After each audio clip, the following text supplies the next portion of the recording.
Emilia Nordlund is a research manager at VTT. She has been working especially with plant-based ingredients and food biotechnology. She was recently awarded the Academy Award for her contributions to cellular agriculture research. Please, Emilia Nordlund.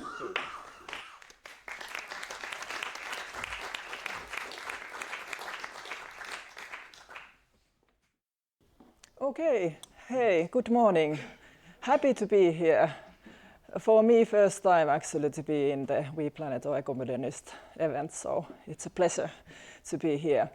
So I will be talking about a bit more cellular agriculture. Mark already mentioned precision fermentation, biomass fermentation, solar food. So this is mostly based on the pretty recent work we did in collaboration with Finnish actors to especially think how we can build growth from cellular agriculture value chains for Finland. But most of the stuff that I will be presenting is very valid globally, so bear that in mind when I will be showing some figures also, so easily multiplied to global scheme. But before I go to the actual topic, very shortly about VTT, if not everybody is familiar about the organization. So VTT is a research and innovation partner for industry, but also to the whole society, and we are really working with the global challenges, and we are a technology organization, so we are developing new technologies and focusing on the topics that we know the best and where we believe that we can really contribute when we think about solving the biggest global challenges that we are facing today. And VTT is not only working with food and biotechnology, but we are highly multidisciplinary, also nuclear energy and quantum computing and so on. And how we position ourselves when we think about the whole pipeline from the low TRL level solutions then up to the industrial scale. So we are working in the so-called valley of death TRL level. So we are doing also the basic research to renew and be also there to develop completely new disruptive things, but most of our activities are in the space that we move from the basic research, scaling up them to industrial scale. And that is one of the most trickiest place to be also. We also fail many things there, and not everything should even be scaled up. We can then learn that, okay, maybe this is not the thing that we should scale up, but this is really how we want to be and help and collaborate with the universities and governments and then the private sector to scale up the new solutions to solve the global challenges. Regards to the food system development, moving to the more sustainable food system, our strategy is really in diversification. We really don't think that it's either or, but our mission is really that we should go for both and.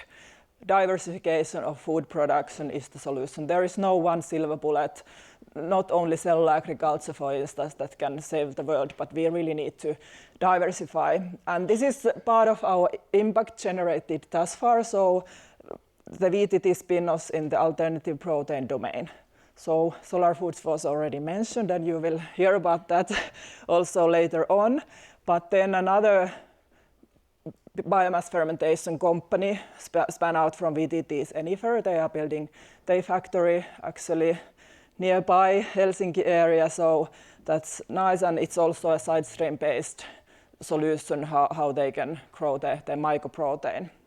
Then OnegoBio is focusing on the precision fermentation domain, so they are actually building their first factory in US to produce egg proteins. So that is also an interesting and nice case to challenge or solve the challenge with the egg prices and to produce very important and valuable ingredients for the food industry.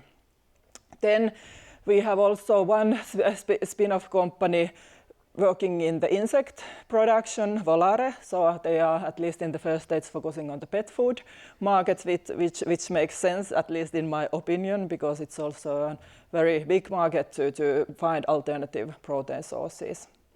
And then actually our latest startup is Happy Plant Protein. So they, as the name says, they are working with the completely new sustainable technology to produce plant proteins. So a lot of diversity also here, and this is our mission also for future. But then to the actual topic of today, so why this topic is important. So it's really rapidly evolving, emerging method for food production, and all the numbers show that it really can support transition to a sustainable and profitable food system. But it's not that easy. It's not like overnight, okay, there we are. So it's really an interplay and moving together with the existing food industry and food system. And there are plenty of challenges how we can integrate the new food production systems and think about the business ecosystems and society, how it's possible to integrate in a sustainable way and in a fair way, thinking about also the current actors in the system. So taking into account the emerging field and then the challenges, how we are able to integrate actually these new methods to the food system, we did this collaborative study in Finland, like I mentioned in the beginning, and it was commissioned by Ministry of Agriculture and Forestry and Business Finland, and the collaboration was done with the Natural Research Institute of Finland and University of Helsinki and then VTT. Still, I go back to the definition so that we are all on the same page. I don't know all the backgrounds of you, so want to show you this. And with the message also that cellular agriculture, in our definition, really means also many different things. So basically, it means that we are growing cells. It can be microbial, algal, plant, animal cells in bioreactors, and we produce food ingredients. And well, it's simplified example, but you can imagine the breweries that are there, the huge breweries, so they will look very similar than when we talk about the cellular agriculture factories for future. And like Mark already said, it's really about the land use that we can make the difference when we talk about the sustainability. So when we compare to animals, especially microbes, but also the other cells, they can use the feed much more efficiently compared to the animals. So that's really in a way the thing that is behind of all these positive environmental scenarios. So very efficient conversion from feed to food. Of course, we need quite much energy, but still, I think all the calculations show it's more sustainable. But this means that because we need anyway the energy solution, electricity, we have to build together also the renewable energy infrastructure when we are building the cellular agriculture infrastructure wherever it's built.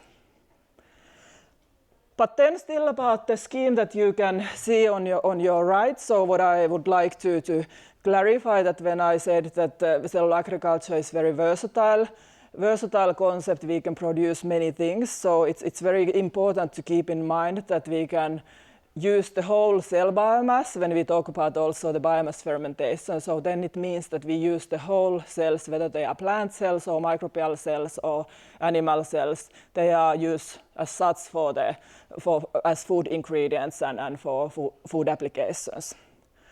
And there are, of course, if you are using cocoa cells or coffee cells, of course, it's different applications when we compare to the animal cells and that target to the meat alternatives.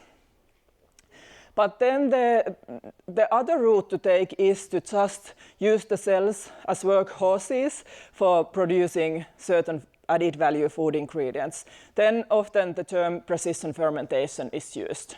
So we can produce high value lipids like the omegas just mentioned, or then we can produce the egg proteins or sweet proteins, or actually currently already industry is using vitamins or colorants or flavors and so on. So it's nothing completely new actually doing precision fermentation. But this is good to keep in mind that it's actually very versatile, and when we think about the process development, whether we use the wholesale products or the extracted products, it's also quite a different process. And when we think about I think this is also has caused some confusion in the society and the people who are not so much following the field or are in the field, that actually cellular agriculture is part of the food ingredient industry. So it's very important part that we can integrate actually on a paper very easily to the food system. So we need still the agricultural resources. Of course, we can use also CO2 and other side streams, but also the cells need the feed. So we need somebody to provide the nutrients for the cell culture. So that's important part. And then we grow the cells, and most often they are then ingredients that we supply to feed industry. Most often we see that it will go directly to the food industry. And then it goes to the retail and supplied to the different actors and in the end to consumers.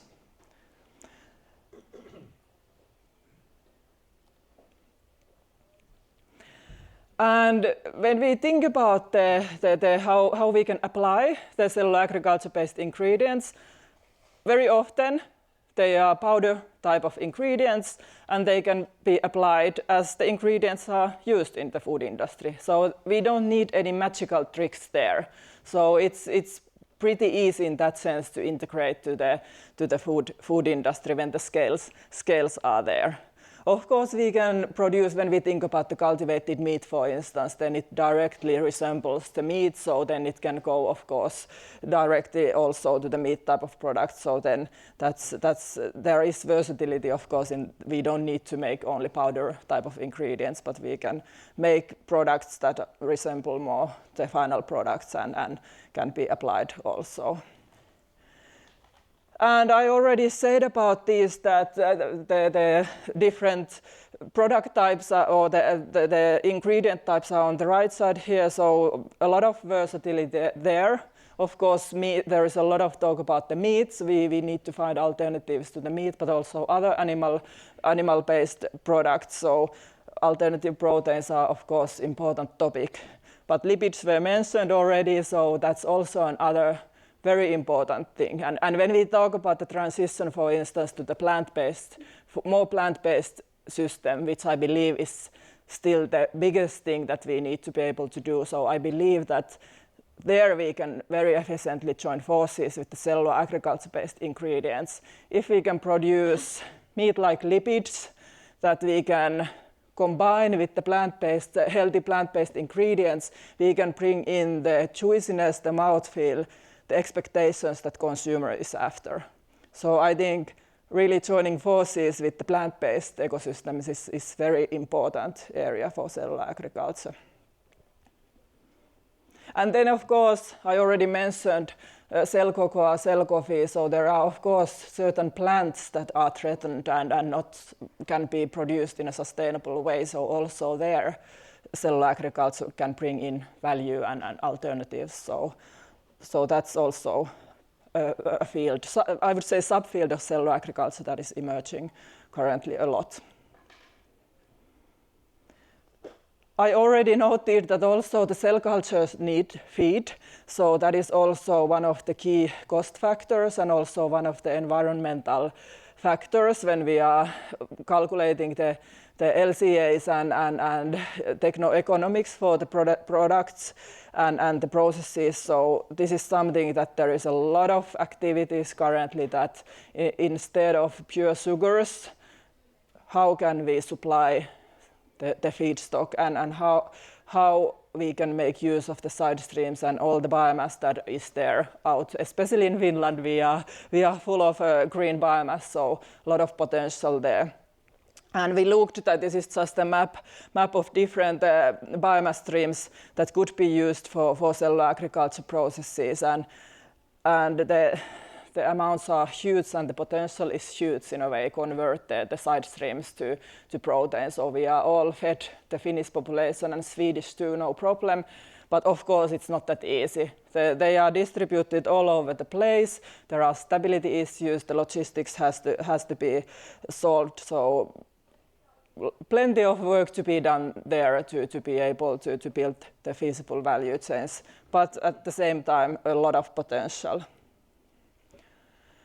And in Finland, we are so north up here, we have a lot of grass, so we cannot actually cultivate crops there when we move to the northern part of Finland. So also there is a lot of activities thinking about that how we can actually make use of the grass not only for the cows' feed, but also build many other value chains and product concepts for the grass. And this is, of course, for cellular agriculture, very potential feedstock, but there is, of course, many other applications that the grass biomass could bring in.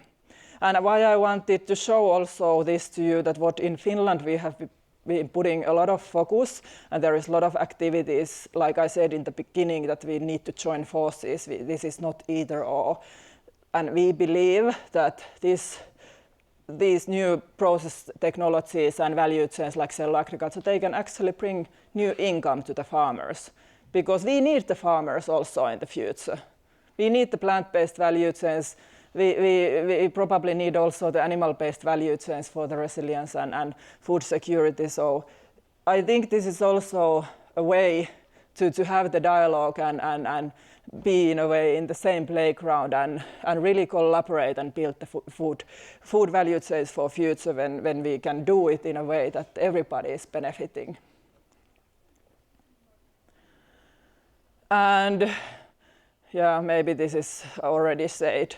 And this is a lot of text. I will not go into the details, and like I said, that we did this work especially with the Finnish classes in a way that how Finland can benefit from cellular agriculture, but of course there is many things are valid for the Europe and globally. So, but especially for Finland, why we can be forerunners in the field is that we are a small country. We are actually very used to collaborate with various different actors, so easy to collaborate. We have excellent globally recognized startups in the field already. Of course, we have the research background, a lot of expertise in industrial biotechnology. And then we have the feedstocks, we have water, and we are building the renewable energy system, so ecosystem. So I think it's very nice that we have actually the seeds to scale it up. And I think also, like I said, we are able to collaborate, and it's easy to collaborate in Finland, but I think that the collaboration with the biomass processing actors and the energy sector, it's also critical, of course, for all the locations on the globe. But then, of course, and this is also valid globally, we need investments. There is lack of capital. This is really investment-intensive field, and this has to be solved. And of course, we need to do a lot of research. We need political support, decision-making that we can really boost the field and make it really grow and in a way then realize the growth potential that we have estimated. And these are the estimated growth potential for Finland, and like I said, you can of course easily then multiply it for the different countries and continents. And of course, when we think about the export potential as products and ingredients, it's already big numbers. But like I said, that this is really investment and infrastructure intensive field. So when we think about building the infrastructure and all the factories, of course, it's billions and billions of funding that we need, but it's of course billions and billions of business that it's also giving the opportunities. So also in that sense, it's I think interesting field. Who will be the equipment manufacturers and who are really building the infrastructure? So who is the winner then there when we think about the growth and export potential money-wise? Because of course money drives. So although there is of course this environmental challenges, but things move faster when there is also the business opportunities, and in this field for sure there is. So with all the background and information we have, and currently it's of course updating all the time, we made the policy brief and really clarified the implementation steps for Finland. But again, this is I think globally relevant topics that we need to do to be able to integrate and scale up cellular agriculture as part of the sustainable food system. So I have been going back and forth with the point 1 and 2. There has been different opinions also. So should we first start with the regulatory process or investments in infrastructure? I think both of those two are the most critical things. But of course, if we cannot solve the regulatory hurdles, that it will take 5+ years to be able to get the sales license, I think nobody will invest. There is no VC money, there's nothing if we cannot foresee that and this is of course mostly valid for Europe. So if the regulatory challenges are there, of course it's really stopping the development and investments. But then of course there is Asia, there is US, we can move there, but it will not save Europe, especially also when we think about the economics. But in that way, we can scale up and build the factories, of course, first outside Europe. So then we need the investments. And like I said, it's billions and billions. It's huge amount of funding we need to get steel and the tanks and build the whole infrastructure. So it's really something that we need to also ideate and join forces how we can make the trick so that it doesn't take too long. Because the planet cannot wait for too long, that we really need to be able to make it happen. And then of course we need the RDI, research and development still. We are lucky in Finland to have the first 2 factories, but there is a lot to do also for the feasibility and how we can really speed up the what we can produce in the cell factories, but also how we can make it more cost efficiently and also environmentally sustainable way. And it means also that we need more experts. At least in Finland, there is already a gap, but I feel it's I think a global challenge. The future experts, we need to be able to educate them. We need new education programs. So there is, I think, in many parts of the pipeline, we need to do actions. And consumer communication, I don't want this to be another GMO case that is insane. So I think we really need to be very careful and very smart. How do we talk about these new processes and technologies? We can really fail bad there if we don't do it in a smart and wise way. So this is something that we should also join forces and think how do we communicate about these new technologies. Integrate primary producers, I already said, I think it's really essential to collaborate with the existing food producers.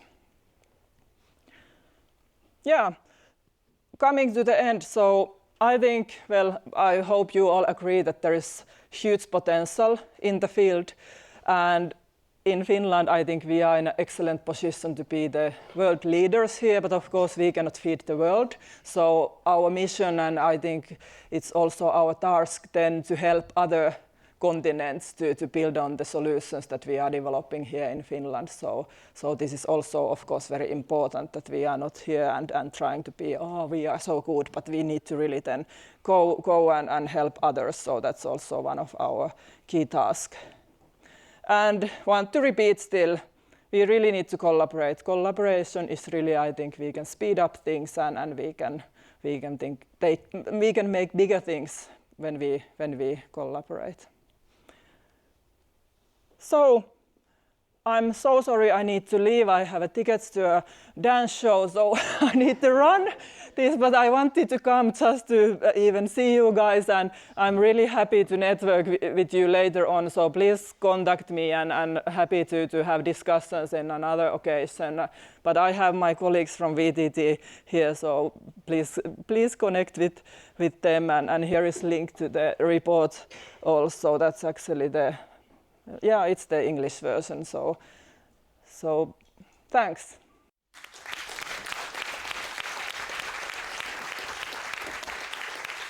Does anyone have any questions for Emilia?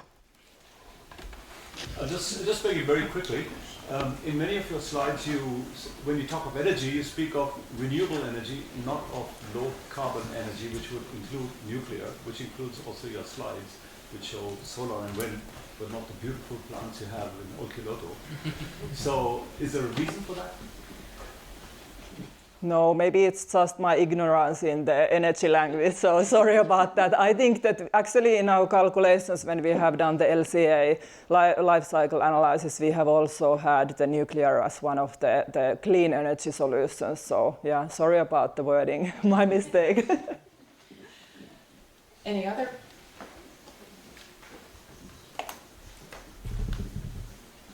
Hello, thanks a lot. This is really inspiring, the whole area of producing these new proteins, and I'm really excited about it. And I agree with you completely that we have to be careful about how we communicate about this.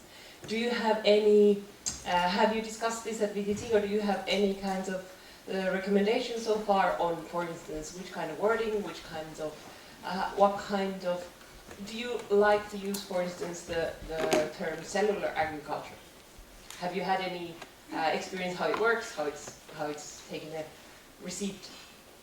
Well, my colleague could maybe answer better, but I think in Finland especially, when the consumer studies have been done, it's quite positive atmosphere. So there is nothing really kind of no-go coming there.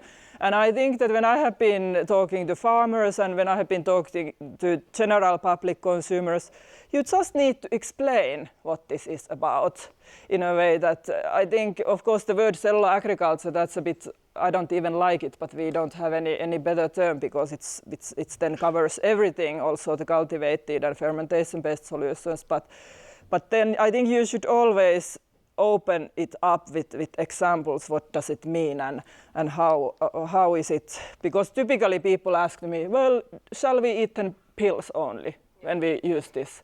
So it's really important then that we always open it up. That what do we mean? What about using the word for brewery, like panimo? Because that has a long tradition and people know what it means. Yeah, brewing food, that would be good.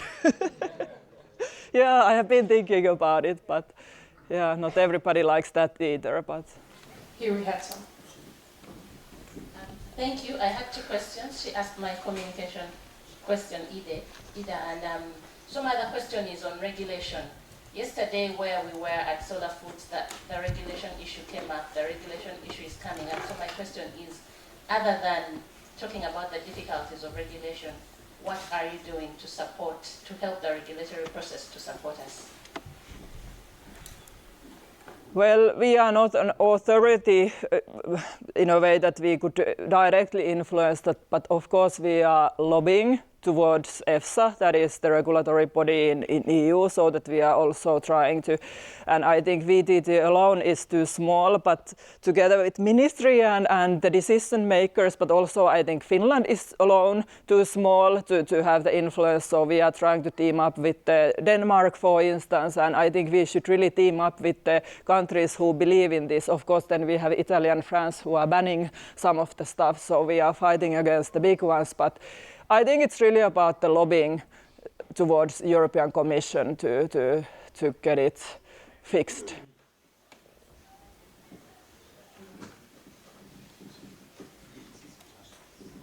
Hi, good morning. I'm Arif from Bangladesh. Many of us know that 80% of the global food are still produced by smallholder farmer, and how this cellular technology is going to fit in that portfolio down the line. I know that it's at very early stage, but is it going to threaten their income, particularly the smallholder farmer, if we have too much of cellular food? So, did I understand correctly about the scale of the production, or maybe I didn't catch now the... Miten solumaatalous tulee vaikuttamaan pientuottajien taloudellisesti? The small producers. I think that it's very difficult, like I said, that this is pretty infra-intensive processes, so I have hard time to believe that there is, in each small farm, there is next to it there is a bioreactor that will then produce feed or food ingredients. I might be wrong, but this is still, it's economics of scale, and also when we think about its volume business food production. So I think this cooperative systems, how we have been thinking the business models, that the small farmers join forces, they like it's cooperatives work already in a existing food system. So I believe that's one of the key things that also the smaller farmers and producers can benefit from these solutions.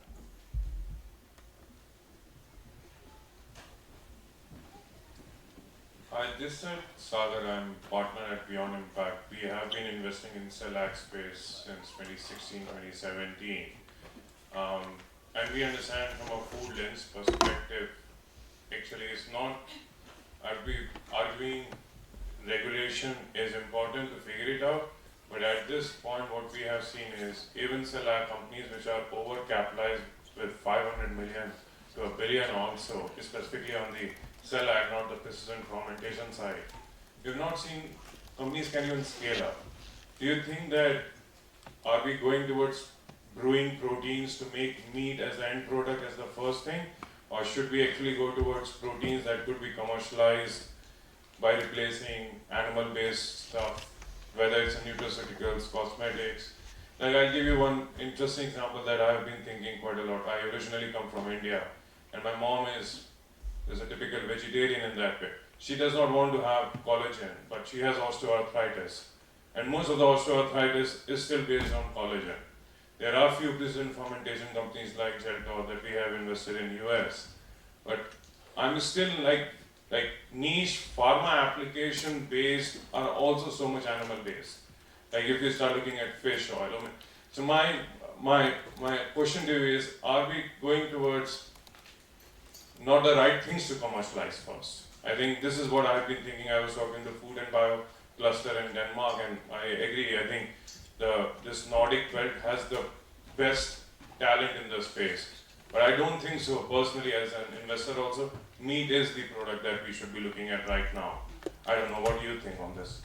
Yeah, I actually completely agree, and I think that's the like I gave the example of joining forces with the plant-based ingredients, that because it's costly still, we are not yet there with the scales and the cost efficacy with the cellular agriculture processes. So I think there has been already the movement to the higher value ingredients, that how we can still, in a way, I think it's actually smart that we can build the processes, improve the cost efficacy, and still enter the market with the high-value products, for instance, first. And then we can, hopefully in the decades, we are there, for instance, with the cultivated meat, that it can be really sustainable and feasible. So I'm fully with you there, that's probably the first wave how to enter the market with the high value proteins, high value lipids, and so on. Do we still have time for? No. Okay. But just email me or contact me, call me. I'm happy to continue the discussions. Thank you, Emilia.